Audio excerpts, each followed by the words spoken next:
तो आज हम लोग 6.1 परिमेय, जिसको हम क्या बोलते हैं, थेल्स परिमेय, क्या बोलते हैं, थेल्स परिमेय पढ़ने वाला है। थेल्स परिमेय को हम लोग साबित करना है। और ये जो है हर एक एग्जाम में आपके लगभग हर एक एग्जाम में पूछता है। अगर थेल्स परिमेय पूछा तो अगले एग्जाम में क्या पूछ देगा, थेल्स परिमेय का विलोम।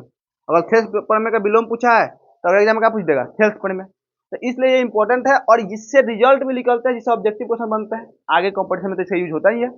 तो इसको ध्यान रखते हैं। इसमें पहला इसका स्टेटमेंट दिया हुआ है। थेल्स जो एक क्या बोलते हैं, गणितज्ञ थे, उनका जो है स्टेटमेंट है। वो स्टेटमेंट क्या दिए थे कि बोले थे कि यदि एक त्रिभुज, क्या बोला, यदि एक त्रिभुज की एक भुजा, यदि एक त्रिभुज की एक भुजा के समानांतर एक रेखा खींचते हैं जो अन्य दो भुजाओं को अलग अलग बिंदु पर प्रतिच्छेद करे, तो वो समानांतर भुजाएं जो होगी वो अन्य दो भुजाओं को समान अनुपात में बांटेगी। उतना समझ में नहीं आया होगा, फिगर से बताते हैं। जैसे कि बोला एक त्रिभुज, तो एक त्रिभुज बना लिए। यदि एक त्रिभुज, इसमें किसी भी एक भुजा का समानांतर, वो ये भी भुजा हो सकती है, ये भी हो सकती है और ये भी हो सकती है, उसके समानांतर, समानांतर का मतलब मैंने समझाया कि ऐसी दो रेखाएं जिसकी बीच की दूरी हमेशा क्या हो, समान हो, जिसकी दूरी हमेशा क्या हो, समान हो, या ऐसी दो रेखाएं जो आपस में कभी भी प्रतिच्छेद न करें, आगे बढ़ाने पर आपस में कभी भी न काटे, वो दोनों रेखाएं क्या होती है, समानांतर होती है। तो एक भुजा के समानांतर बोला कि यदि एक त्रिभुज की, त्रिभुज बना लिए, एक भुजा के समानांतर यानी इस भुजा के समानांतर एक रेखा खींचते हैं, तो क्या होता है, अन्य दो भुजाओं को अलग अलग बिंदु पर प्रतिच्छेद करती है। और ये प्रतिच्छेद बिंदु से जो ये भुजा का डिवाइड हुआ, इसका अगर ऐसा होता है तो इसका अनुपात क्या होगा, बराबर होगा। यानी इस भुजा और इस भुजा का अनुपात इस भुजा या इस भुजा का अनुपात क्या होगा, बराबर होगा। ये सब क्वेश्चन सॉल्व करना बहुत ही इजी होता है। क्यों होता है, क्योंकि इसी में क्वेश्चन दिया हुआ है और इसमें क्या हुआ है, प्रमाण भी दिया हुआ है। बशर्ते कि दिया हुआ चीजों का उपयोग करके हमको जो सिद्ध करना है, साबित करना होता है। थोड़ा सा दिमाग लगाना होता है कि आप कैसे उसको लेंगे और कैसे वहां पे अंतिम रिजल्ट तक पहुंचना है। देखते हैं सबसे पहले इसमें क्या दिया हुआ है। तो हम लिखेंगे कहते गिवन, गिवन लिखेंगे या फिर हिंदी में लिखेंगे दिया हुआ है। क्या दिया हुआ बताओ तो, ये एक त्रिभुज दिया हुआ है, त्रिभुज का नाम दे देते हैं। नाम देते हैं क्या बताओ, ए बी सी, और ये कटार में नाम लेते हैं डी और ई। तो बताओ ए बी सी क्या है, ए त्रिभुज, ए ऐसे लिखते हैं, ए बी सी एक क्या है, त्रिभुज है।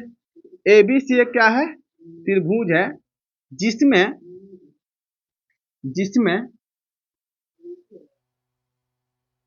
आपका इसका लैंग्वेज आप अलग अलग लिख सकते हैं, ठीक है, पर वो लैंग्वेज इससे संबंधित ही होना चाहिए।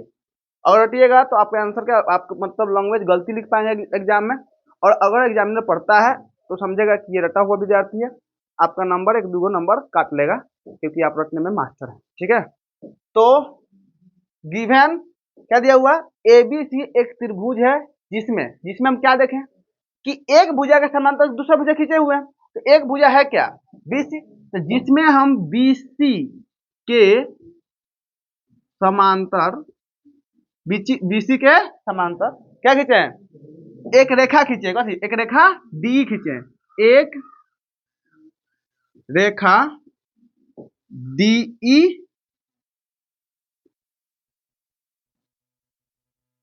बीसी के समांतर एक रेखा डीई है ना, डी खींचे किसके लिए, ए बी को डी पे और ए सी को ई पे काटने के लिए।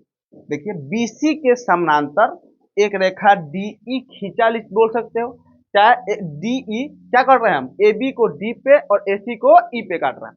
आपका लैंग्वेज अलग अलग हो सकता है, मैं बार बार बोल रहा हूँ, लेकिन जो आप किए हैं फिगर में ना वही करना है। पहले क्या किया आप बताइए तो, एबीसी एक त्रिभुज खींचे, इसमें क्या देख रहे हैं कि बीसी के समानांतर एक रेखा क्या खींचे हैं, डीई खींचा, लिख देते हैं डीई खींचा, जिसमें क्या हो रहा है बताओ, डी खींचा, और ये डी रेखा क्या कर रहा है, ए बी को डी पे, डीई जो क्या कर रहा है, जो ए बी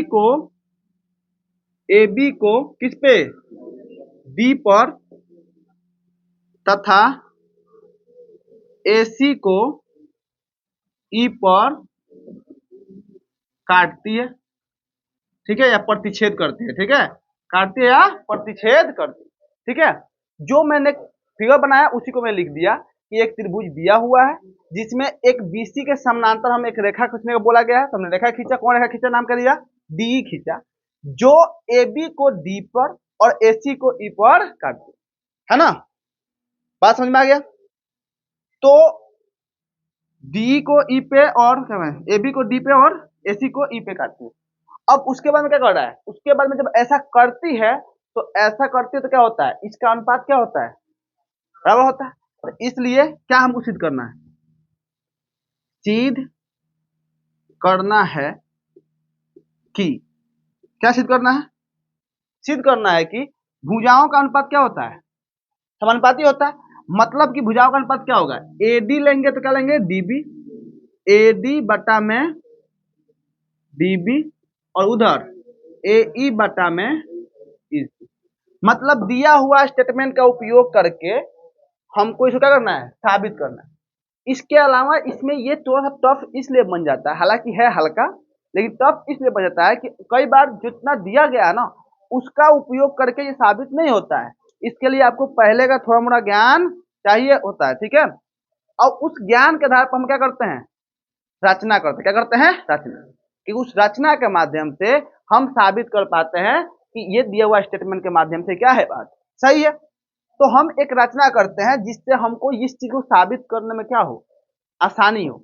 रचना हम कुछ भी नहीं कर सकते हैं, रचना हम वो करते हैं जो हमको इसमें मदद करे, हमको इसको साबित करने में मदद करे। आप बताओ इसका अनुपात कैसे हम साबित कर पाएंगे? इस भुजाओं का अनुपात कैसे अनुपात साबित कर पाएंगे? जब हम इसको किसी न किसी माध्यम से इसको इक्वेट करेंगे। इक्वेट करेंगे किसी न किसी माध्यम से। ये त्रिभुज बन रहा है, देखो यहाँ पे देखो, यहाँ पे एक त्रिभुज बन रहा है, पूरा होल त्रिभुज बन रहा है, लेकिन हमको ये लेना है और इसकी भुजा ये लेना है। तो अगर इसके अंदर अगर हमको एक भुजा ये लेना है और एक भुजा ये लेना है, तो ये दोनों, ये है त्रिभुज और ये त्रिभुज तो है ही नहीं, ये तो बड़का त्रिभुज का एक छोटा सा हिस्सा है। ये भी एक त्रिभुज है, किसी न किसी त्रिभुज का पार्ट होता तो क्या होता? हम इस दोनों त्रिभुज को इक्वेट करके कुछ ना कुछ रिजल्ट निकाल सकते थे, पर ये भुजा तो किसी त्रिभुज में है ही नहीं, है नहीं। तो इसको त्रिभुज में दिखाने के लिए हम क्या कर सकते हैं? क्या दिमाग लगा सकते हैं? तो हम लगा सकते हैं कि D को C से मिला सकते हैं और E को, क्योंकि जो भुजा को यहाँ पर दिक्कत हो रहा है वही भुजा यहाँ पर भी दिक्कत होगा। तो मैंने पहला काम करके बताओ तो D को C से मिला दिया और B को E से मिला दिया, ताकि हम इस और इस भुजा को साबित करना जाए तो इस भुजा के लिए A त्रिभुज ले सके और इस भुजा के लिए हम A त्रिभुज ले सके, ठीक है। चाहे ये त्रिभुज ले सके, ठीक है। अगर हम इधर जाए तो ये पूरा त्रिभुज ले सके और इस त्रिभुज के लिए ये त्रिभुज ले सके। समझ में आया कि नहीं आई? तो सबसे पहले क्या करेंगे? यही करेंगे। अच्छा, अब उसके बाद सोचिए उसके बाद क्या कर सकते हैं? हम त्रिभुज का कौन सा प्रॉपर्टी का उपयोग करके इक्वल कर सकते हैं? तो हमको तो इसमें दूसरा कुछ दिख नहीं रहा है। एक एरिया निकाल सकते हैं जिसमें क्या होता है? आधार होता है और क्या होता है? शीर्षलंब। अगर हम इस त्रिभुज को लेते हैं तो आधार तो यहाँ पे है पर शीर्षलंब कहाँ है? नहीं है। वही प्रॉब्लम यहाँ पर भी आएगा, यानी सभी त्रिभुजों में शीर्षलंब की क्या है? कमी है। तो हम ऐसा करते हैं कि शीर्षलंब खींचते हैं, जिससे क्या होगा? वो हमको उसका एरिया निकालने में क्या होगा? आसानी होगा। तो हम क्या करेंगे बताओ? हम करेंगे क्या कि शीर्षलंब खींचेंगे, है ना। और शीर्षलंब ऐसा खींचेंगे कि एक शीर्षलंब दो त्रिभुज में शीर्षलंब साबित हो सके। जैसे आपको बताते हैं, मैंने क्या किया कि इस बिंदु से इस भुजा पर मान लो हम जब ये आधार लेंगे, आधार पे ही क्या होता है? शीर्षलंब होता है। आधार पे क्या होता है? शीर्षलंब। तो अगर हम ये आधार लेंगे तो इस पर एक हमको शीर्षलंब चाहिए, और शीर्षलंब होता क्या है कि आधार से अपने आगे वाले शीर्ष से ऐसा मिलान में रेखा जो आधार से कितना पे हो? 90 डिग्री पे हो, उसी से क्या बोलते हैं? शीर्षलंब बोलते हैं। तो ये आधार अगर होगा तो आगे से शीर्ष कहाँ? यहाँ पे है। तो यानी इस शीर्ष से इस आधार पर हमको ऐसा खींचना है कि क्या बनाए? 90 डिग्री बनाए। तो हम एक लंब खींचते हैं, ठीक है। ये क्या है बता देता हूँ, 90 डिग्री। अब तो इस भुजा के लिए आप आसान कर दिए, लेकिन इधर भुजा के लिए भी चाहिए आपको, है ना। तो हम क्या करेंगे? इधर भी एक लंब खींचेंगे, ठीक है। लंब खींचेंगे, इसका नाम रख देते, चूंकि यहाँ पर लंब खींचते हैं, यहाँ पर एक पॉइंट बन रहा है, इस पॉइंट का नाम रख देते हैं, मान लेते हैं यहाँ पर एम रख देते हैं और इसका नाम क्या रखते हैं? एम। अब चूंकि ये आपके दिया हुआ नहीं था, ये आप साबित करने के लिए अपने मन से किए, इसलिए इसको डॉटेड लाइन से दिखाते हैं, जिसको हम क्या बोलते हैं, रचना बोलते हैं। क्या बोलते हैं, रचना। तो आपने एक रचना किया, अपने कामों को आसान करने के लिए आपने क्या किया, एक रचना किया। किसी भी जीवन में कोई काम आता है तो उसको करना होता है तो क्या करते हो आप, कुछ ना कुछ उसमें क्या करते हो, रचना करते हो, दिमाग लगाते हो, कैसे करें, कैसे मतलब प्लानिंग बनाते हो। तो वही क्या किया आपने, रचना किया, प्लानिंग बनाया, और उस रचना को जो किया आपने वो आपको क्या करना है, आपको दिखाना होगा ना एग्जामिनर को कैसे आपने किया। हमने तो आपको समझा दिया, लेकिन जो बात बोल समझाया ना उस बातों को आपको लिखना पड़ेगा, ताकि एग्जामिनर समझे कि आपने ऐसा सोचा, समझे, तब ना आपका सोच अच्छा है कि नहीं है वो नंबर देगा। तो क्या होगा इसके बाद, क्या होता है बताओ तो, रचना आता है। क्या आता है, रचना। अब रचना में आपने क्या किया, सबसे पहले क्या किया था हमने, डी को सी से मिलाया और बी को ई से मिलाया। तो लिखो, डी को सी से तथा बी को, चलो तो देखते हैं कहां तक हम पहुंचे थे। हमने फिगर को देखकर, क्वेश्चन को देखकर फिगर बनाया, और फिगर को देखकर गिवन लिखा और सिद्ध करने वाला लिखा, ठीक है। फिर उसके बाद अपना दिमाग लगाया कि इसको, इसका उपयोग करके इसको साबित करना है, तो इसमें हम क्या क्या और इसमें ऐड कर सकते हैं, क्या रचना कर सकते हैं जिसके माध्यम से हमको सिद्ध करना क्या हो, आसानी हो। तो मैंने रचना किया, क्या किया, डी को सी से मिलाया, बी को ई से मिलाया, ई एम लंब खींचा किस पे, इस पूरा भुजा पे, ठीक है, ए बी पे, और डी एन लंब खींचा इस पूरा भुजा पे, किस पे, ए सी पे। अभी जो मैंने किया इसको आपको लिखना पड़ेगा, क्योंकि अगर आप लिखेंगे नहीं तो फिर मालूम कैसे चलेगा कि आपने क्या रचना किया। तो रचना किए हैं आप, उसको लिखिए, क्या रचना किया बताइए। डी को सी से मिलाया, डी को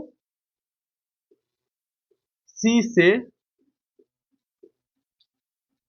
डी को सी से तथा बी को ई से, बी को ई से मिलाया, डी को सी से तथा बी को ई से मिलाया, ठीक है। उसके बाद क्या किया मैंने, ई एम, देखो जहां से हम लोग खींचते हैं ना वहां से पढ़ते हैं हम, एम ई नहीं लिखेंगे, क्या लिखेंगे, ई एम। ई शीर्ष से एम बिंदु पर एक क्या खींचा, लंब, तो हम क्या लिखते हैं, ई एम, क्या लिखते हैं, ई एम, ठीक है ना। ई एम लंब किस पे, इस भुजा पे, और ये भुजा जहां तक जाएगी ना वो सभी भुजाओं पर लंब होगी, न कि सिर्फ इसमें लंब होगी, ये एडी पे। तो बताओ ई एम लंब किस पे होगा, ए बी पे। ई एम लंब किसके ऊपर होगा, ए बी, तथा डी एन, डी एन लंब किस पे होगा, ए सी।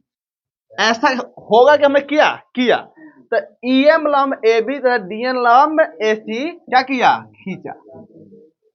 तो ये दो काम हम लोगों ने किया था रचना में, और इस दोनों को क्या किया मैंने, लिख दिया। अब इसके बाद हमारे पास तीनों चीज उपलब्ध है, एक दिया है वो चीज, दूसरा जो साबित करना है वो चीज, और इस साबित करने में जो मदद करने वाला है वो चीज यहां पर लिख दिया।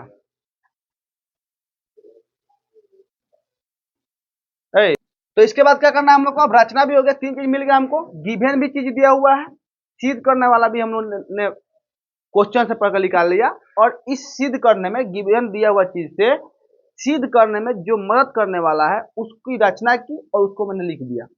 अब हम लास्ट में क्या करेंगे, जो काम करना है वो करेंगे, क्या चीज, प्रमाण। क्या करेंगे, प्रमाण, यानी कि साबित करेंगे कि उनका कथन जो क्या है, सही है, प्रमाण, प्रमाण करेंगे। अब प्रमाण क्या करेंगे, अब आपको प्रमाण में दिमाग लगाना होता है थोड़ा सा, अगर थोड़ा दिमाग लगा लिए तो फिर आपका क्या हो जाएगा, आपका जो किया हुआ है सब कुछ क्या हो जाएगा, सफल हो जाएगा। आपको ये सिद्ध करने वाला को दिमाग में हमेशा रखना है कि आपको सिद्ध क्या करना है।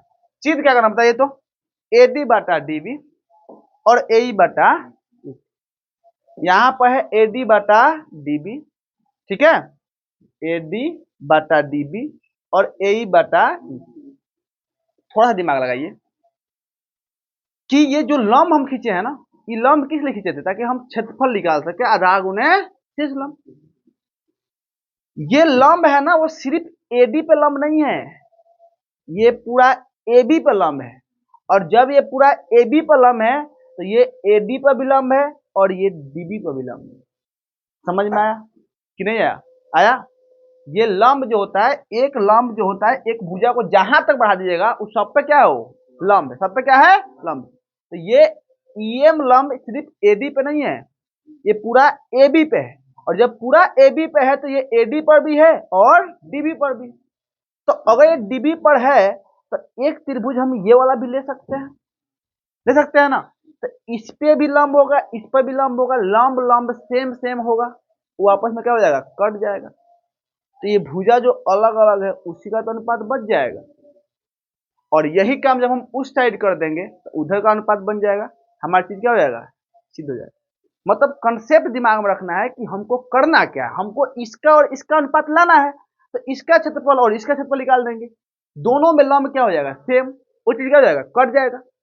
दोनों में एक बार दो आएगा, वो क्या हो जाएगा, कट जाएगा। और क्या बच जाएगा, ये भुजवे ना बच जाएगा। और ठीक उसी प्रकार उस साइड भी होगा, होगा नहीं होगा। अब किसी न किसी उपयोग गुणता का, दिमाग का उपयोग करके इस दोनों का करेंगे बराबर साबित कर देंगे। अभी समझ में नहीं आया होगा क्योंकि मैं अभी लैंग्वेज में बोल रहा हूँ, जब मैं इसको पेडिकल बोलूंगा करूंगा तो आपको समझ में आ जाएगा। जैसे कि इतना समझ में आया कि हमको क्षेत्रफल निकालना है, क्योंकि क्षेत्रफल निकालने के लिए हम लंब खींचे हैं, तो लंब खींचते हैं, क्षेत्रफल निकालते हैं।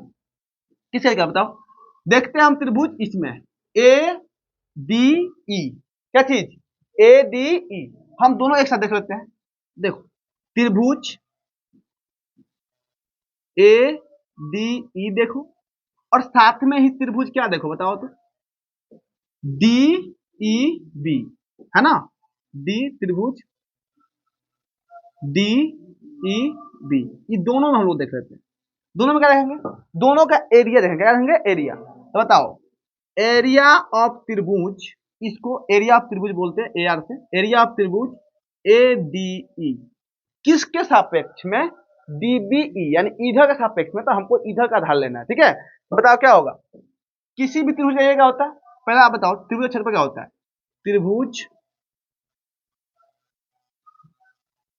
का क्षेत्रफल क्या होता है, 1/2 आधार, आधार गुना शीर्ष लंब होता है।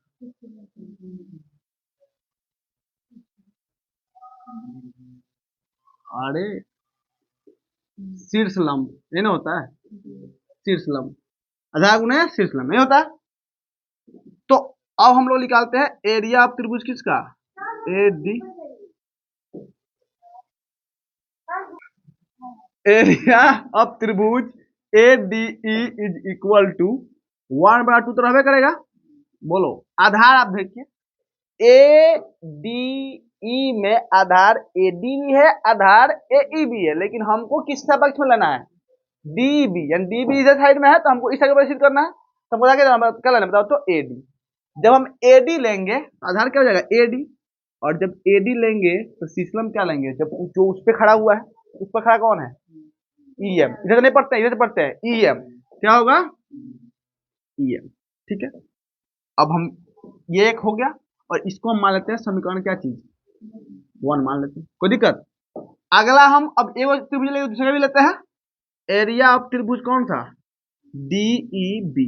अब बताओ क्या होगा, 1/2, कोई दिक्कत, 1/2। अब इसका आधार क्या होगा, इसका आधार डी ई बी का आधार क्या लेंगे, तो आधार ये भी ले सकते हैं हम, ये भी ले सकते हैं, आप ये भी ले सकते हैं, लेकिन हमको तो ये साबित करना है ना। तो हम क्या लेंगे बताओ तो, डीबी, क्या लेंगे, डीबी, तो लेंगे हम डीबी। गुण है, हम बताएं अभी क्या चीज, लंब, इस पे लंब दिख नहीं रहा है, इसको जब आगे देखोगे ना तो यही लंब उस पर भी है। लंब होता है उसकी बीच की क्या होती है, उसके शीर्ष से इसके आधार की दूरी, वो दूरी उसके अंदर भी हो सकती है और क्या हो सकती है, बाहर भी हो सकती है। तो क्या होगा बताओ तो, ईएम होगा। क्या हो जाएगा, समीकरण 2। इधर समझ में आया। अब आपको देख कर लग रहा होगा कि अगर हम इस दोनों को एक दूसरे में भाग करें तो क्या हो जाएगा, ये कट जाएगा और ये कट जाएगा, और क्या बच जाएगा, एडी बटा डीबी, यानी एक साइड का तो हमको मिल गया, एडी बटा डीबी एक साइड का मिल जाएगा। अब दूसरे साइड को हम खोज देंगे, तो कुछ ना कुछ उपाय लगा के हमको साबित कर देना है। मतलब हम लोग का पैटर्न क्या है, सही है, हम लोग क्या कर रहे हैं, सही जा रहे हैं। तो क्या करें अब इसके बाद, क्या करें, इस दोनों को भाग कर दे, भाग कर दें, इस दोनों को क्या करें, भाग कर। देखो आपको देखते चलना है कि क्या आ रहा है, उसी के अकॉर्डिंग काम करना है। बताओ क्या आएगा, बताओ तो। समीकरण एक और समीकरण दो क्या करना, भाग कर देंगे, लिखेंगे समीकरण एक डिवाइड बाई समीकरण दो। जब दोनों को डिवाइड करेंगे तो क्या होगा, आप उसको लिख भी सकते हो या डायरेक्ट भी लिख सकते हो। बताओ क्या होगा, एरिया ऑफ त्रिभुज ए डी ई बटे में एरिया ऑफ त्रिभुज D E B. Area of त्रिभुज ए डी ई डी, ठीक है, इज इक्वल टू क्या हो जाएगा, ऊपर में क्या था 1/2 गुने ए डी गुने ई एम, कहाँ पे हम 2 गुने डी बी गुने ई एम, ठीक है, कोई दिक्कत। अब बताओ ये ई एम से एम क्या हो जाएगा, कट जाएगा, 1/2 से 1/2 कट जाएगा, तो क्या आया बताओ तो, ए डी बट्टा में डी बी, और ये समीकरण मान लो आप क्या चीज, समझे। एक साइड का हमने काम कर दिया है ना। अब हूबहू सेम टू सेम दूसरा साइड भी यही हमको काम करना है। सेम टू सेम क्या करना है हमको, दूसरा साइड भी क्या करना है, यही काम करना है जो हम पहले साइड किए हुए, ठीक है। क्या होगा, नाम चेंज होगा, पहला त्रिभुज तो यही रहेगा ए डी, दूसरा त्रिभुज क्या होगा, इधर है डी ई बी, लेकिन उधर क्या करेंगे, क्या करेंगे डी ई सी, क्या हो जाएगा, क्या E D C, E D C, E D C, समझ में आया कि नहीं आया, ले लेंगे दोनों, और इस दोनों को भी सेम टू सेम यही काम करेंगे, तो इधर का अनुपात ए ई बटा में ई सी आ जाएगा। इतना समझ में आ गया होगा। अब इस समझदारी को क्या करना है, रिप्रेजेंट कर देना है, लिख देना है सेम टू सेम जैसे आप लिखे हो, ठीक है। तो दूसरा समीकरण आ जाएगा, और दोनों समीकरण को फिर हम लोग मर्ज करने का कोई ना कोई उपाय देखेंगे। जब मर्ज कर देंगे तो हमको साबित क्या हो जाएगा, इधर का अनुपात इधर का अनुपात क्या होगा, बराबर। तो पहले आप इसको थोड़ा सा देख लीजिए, फिर हम इसको मिटाकर फिर लिखता हूँ, ठीक है। तो अभी हमने देखा कि इस साइड का त्रिभुज लिया ए डी ई और डी बी ई, ये दोनों त्रिभुज लिया, और इसके माध्यम से हमने ए डी बटा डी यानी इधर का भुजा को अनुपात में कर लिया। अब यही काम किधर किधर करना है, उस साइड करना है, यानी हम दोबारा वही काम कर रहे हैं। तो उसी को बोलते हैं एगेन या फिर, क्या बोलते हैं, एगेन या फिर। आप फिर लिखते क्यों हो, आपको ये समझ होना चाहिए, क्योंकि हम यही काम को फिर दोबारा वो करने जा रहे हैं। तो क्या लिखेंगे, एगेन, या फिर क्या इंग्लिश में एगेन, हिंदी में फिर। अब लिखते हैं क्या करेंगे ना काम, वही त्रिभुज, ये त्रिभुज तो लेना ही लेना है। इधर का हम लिए थे क्या चीज, डी बी ई, तो फिर हम इधर के लिए लेना क्या चीज, ई सी बी, या कुछ भी नाम रख सकते हैं, डी ई सी लिख सकते हैं, क्योंकि यहाँ पर सब थोड़ा कर रहे हैं, मतलब सिस्टम नाम लेंगे। बताओ त्रिभुज ए डी ई तथा त्रिभुज किसमें, डी ई सी, इस दोनों में हम लोग क्या देखते हैं, दोनों में क्या देखते हैं, दोनों में हम लोग देखते हैं, दोनों में देखना क्या है, करना वही है जो हम लोग रचना किए थे। किस लिए किया था रचना, क्षेत्रफल निकालने के लिए, वही काम करेंगे भाई, ठीक है। तो बताओ क्या करेंगे, हम लोग जानते हैं कि त्रिभुज का क्षेत्रफल क्या होता है, त्रिभुज का क्षेत्रफल क्या होता है, 1/2 क्या होता है, आधार गुने शीर्षलंब, ठीक है।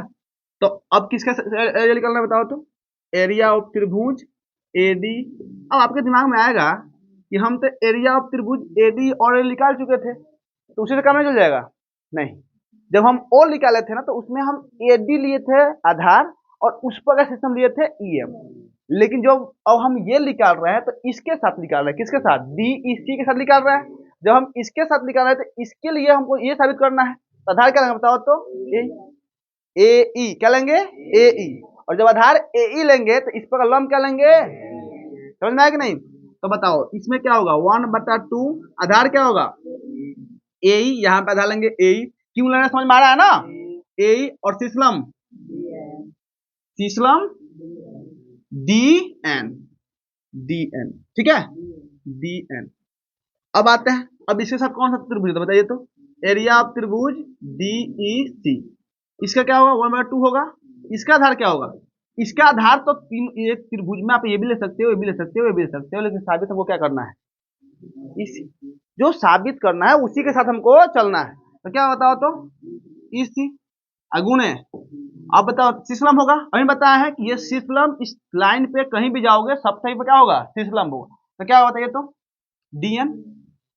अब इसको मान लेते हैं हम क्या चीज, समीकरण 4, और इसको क्या मान लेते हैं,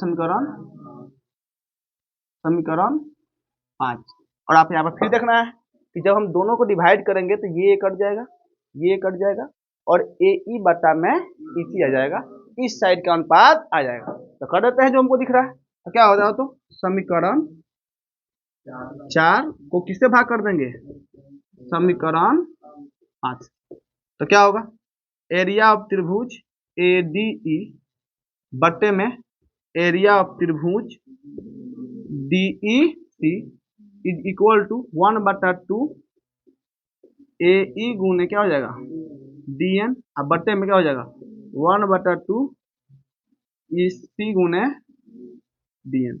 यहाँ पे क्या होगा बताइए, यहाँ पे 1/2 क्या हो जाएगा, कट जाएगा, डी एन और डी एन क्या हो जाएगा, कट जाएगा।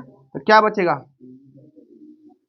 ए ई बटा में इस, ठीक है, ये क्या हो जाएगा, समीकरण।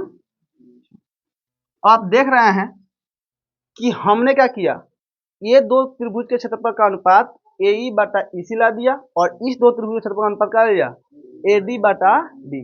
मतलब हम इधर का भी अनुपात ला दिए हैं और इधर का भी अनुपात ला दिए, लेकिन अब क्या करना है, दोनों को बराबर साबित करना है।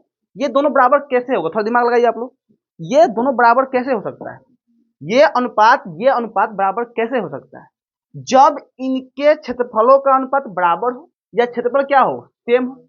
आप यहाँ पर देखिए, ऊपर क्या है, एरिया ऑफ त्रिभुज एडी, इसमें ऊपर क्या है, एरिया ऑफ त्रिभुज एडी, दोनों बात क्या है, सेम है। तो ये दोनों तो सेम है, और नीचे देखिए एरिया ऑफ त्रिभुज डीईसी, और नीचे क्या है, एरिया ऑफ त्रिभुज डीईबी, यानी एक है डीईसी और एक क्या है, डीईबी। मतलब एक है, आपको दिखाना है, एक है आपको ये त्रिभुज, ये वाला त्रिभुज है, और दूसरा क्या है, उस साइड वाला है। फिर बनाते हैं इसको, बनाते हैं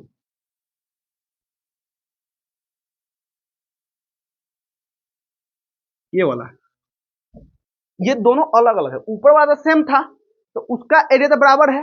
अगर ये दोनों बराबर हो जाता तो फिर ये और ये पार्ट क्या होता, बराबर होता। और जब इधर का बराबर हो जाएगा तो इधर का भी बराबर हो जाएगा, और हमारा क्या हो जाएगा, साबित हो जाएगा। तो हमारा अंतिम उद्देश्य क्या हुआ, हमारा अंतिम उद्देश्य ये रहा कि अब इसको और इसको बराबर साबित करें। अब जो आप बचपन से पढ़ते हैं तो उस ज्ञान का उपयोग करके देखिए, आपने मेमोरी में झांकिए और देखिए क्या कोई उपाय है जिसके माध्यम से ये दोनों बराबर साबित कर सकते हैं, बोलिए, कोई उपाय है। आपने 9th क्लास में पढ़ा होगा कि जब दो समानांतर रेखा में आधार क्या हो, सेम, आधार क्या हो, सेम, आधार समान आधार वाले दो समानांतर रेखाओं के बीच जितना भी त्रिभुज बनाइएगा वो क्या होंगे, क्षेत्रफल से क्या होगा, बराबर होगा। नहीं समझ में आया होगा, कोई बात नहीं, देखते हैं। एक समांतर रेखा यहाँ पर खींचते हैं, एक समांतर रेखा यहाँ पे खींचते हैं। ये तो मालूम है कि बीसी किससे समांतर है, डी के समांतर, तो मालूम है, जो समांतर खींच दिए।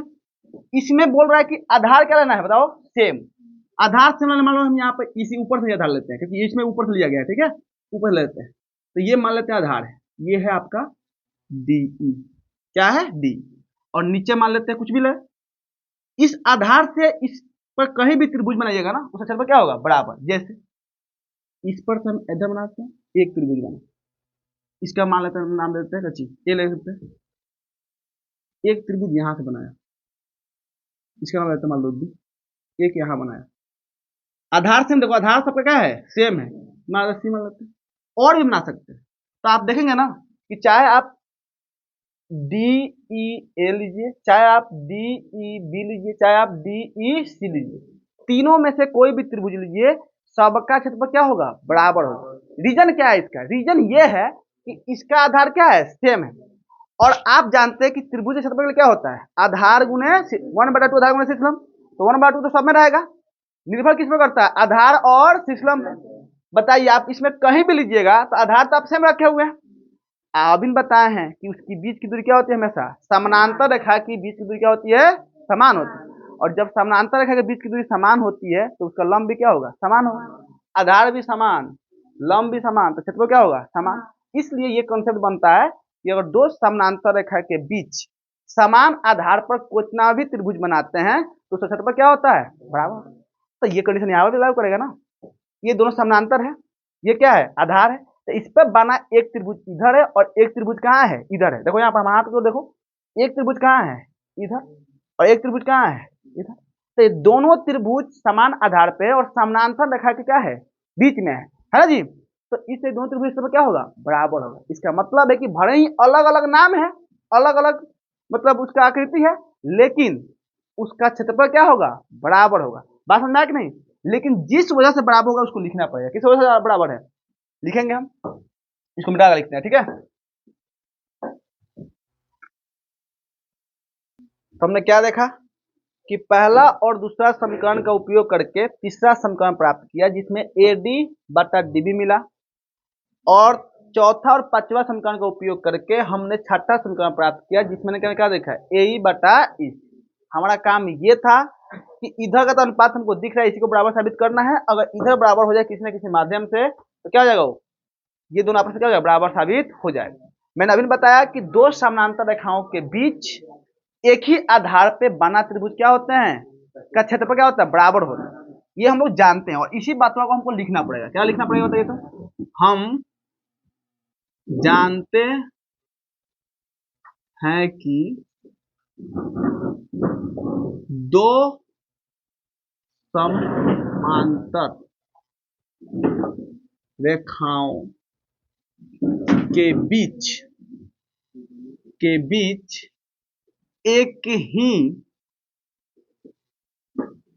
आधार पर बना त्रिभुज का क्षेत्रफल क्या होते हैं, बराबर होते हैं। इसका मतलब ये हुआ कि जो ये त्रिभुज है, त्रिभुज AD और त्रिभुज DEB, ये सब क्या होगा, बराबर होगा। एंड त्रिभुज ADEB और DEC ये सब क्या होता है, क्या होगा बताइए, एरिया ऑफ त्रिभुज DEC बराबर होगा एरिया ऑफ त्रिभुज DEB।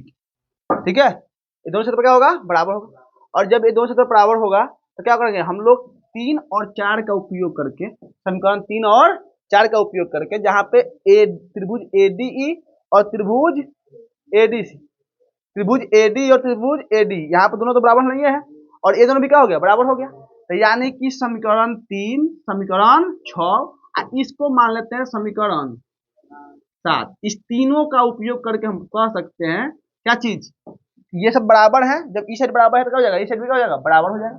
तो समीकरण 3 और क्या चीज, समीकरण 6 तथा समीकरण का चीज 7 से क्या देखते हैं, इस तीनों समीकरण से, समीकरण 6, समीकरण 3 और समीकरण 7, इस तीनों से देखते हैं क्या कि ADE और ADE क्या है, बराबर है। और एरिया ऑफ त्रिभुज DEC और DEB भी क्या है, बराबर है। जब इस साइड दोनों चीज बराबर है तो इस साइड भी क्या होंगे, बराबर होंगे।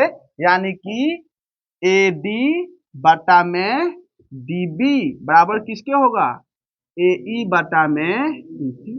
और इसी को हमको क्या करना था, साबित करना था, है ना। इंग्लिश में प्रूव्ड या हिंदी में प्रमाणित हुआ, बात समझ में आया। ये आप ऑलरेडी लिख चुके हैं, आपको लिखना यहाँ तक नहीं है, ठीक है।